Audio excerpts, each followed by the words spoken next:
Hello, listeners. Welcome to Hear Me Speak. It's Casey here. Today, I wanted to talk about dating during a pandemic. So, we have been told do not leave your home except for essentials like food or pharmacy visits or work, especially when you have work that you cannot do from home or if you have to go to the hospital. We have also been told that symptoms include high temperature, continuous cough, that it's an illness that can affect your lungs and airways, and it's caused by a type of coronavirus. Prevention, we have been told, includes lockdown, quarantine, social distancing, 2 meters apart. Wash your hands frequently for up to 20 seconds. Use hand sanitizers where possible. And please, for the love of mankind, do sneeze into the crook of your elbow and not into your hand. So, with all this in mind, life will have to continue as best as it can under a new normal. So, how does dating, hookups, and courtship gel with the current state of play? What do we do in places of stretching out our arms for hugs or moving our faces forward for kisses? How can intimacy and social distancing mix? While some wonder whether dating during a pandemic is medically advisable, then there are parts of the world where stores have been emptied of condoms. Yes, I know. I couldn't believe that when I found out. So I guess they have nothing else to do. I have heard about people looking for hookups in case the world ends. And then there are those who see this virus as another STD to be wary of. Even dating apps have advisory content now, informing prospective love matches to adhere to clean hands and social distancing guidelines as you continue to have fun.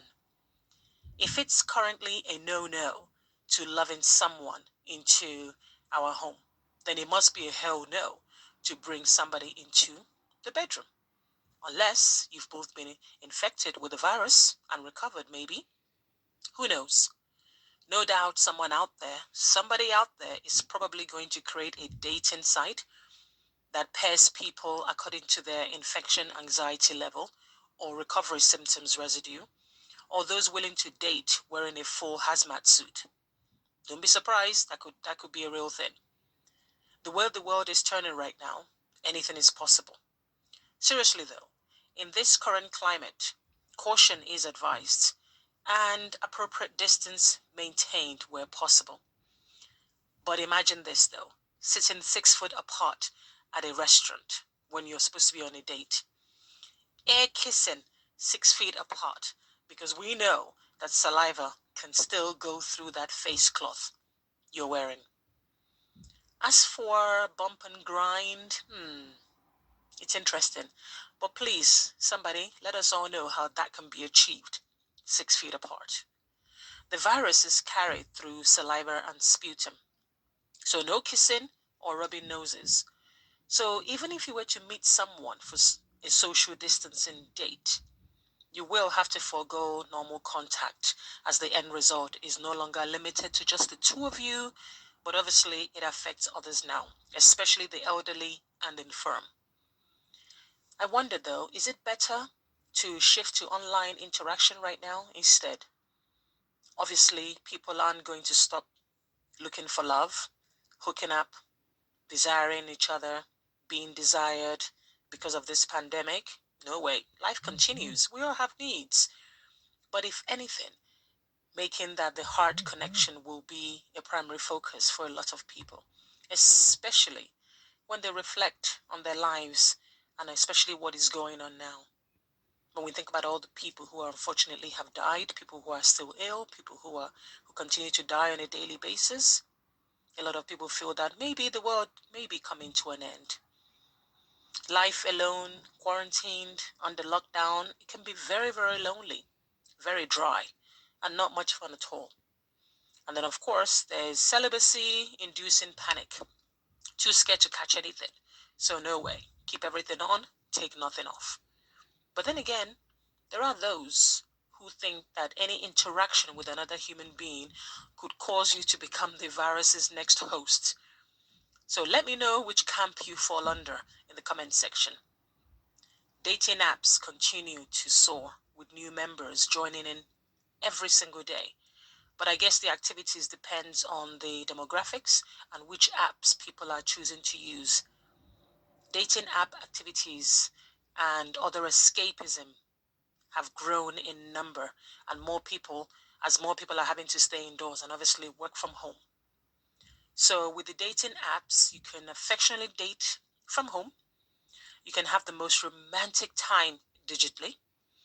And it may not be the same as seeing each other live and direct, but it does heighten all your other senses, I think. You may not have to spend hours and hours beautifying yourself, or spend 3 days looking for that perfect outfit, you know which one, or practicing laughing where you tilt your head back ever so slightly to give you a slimline profile and elongated neckline. Yes, you know who you are when you do that. Nope, you don't have to go through all that, but you do still have to be able to hold a conversation, be charming, have a sense of humor, laugh without brain, you know, normal stuff. So even though you cannot date face to face, you still have to be able to hold a conversation and have a sense of humor and be able to chime in at the appropriate pause time.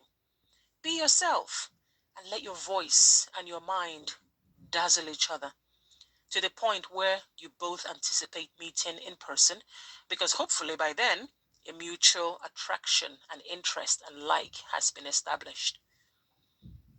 So, or another way is that you can scratch, burp, slurp, and bray your way through digital dating. Be yourself. At the worst, they ghost you. But at the best, you get to find your kindred spirit who will emerge, and the virus will have no say whatsoever.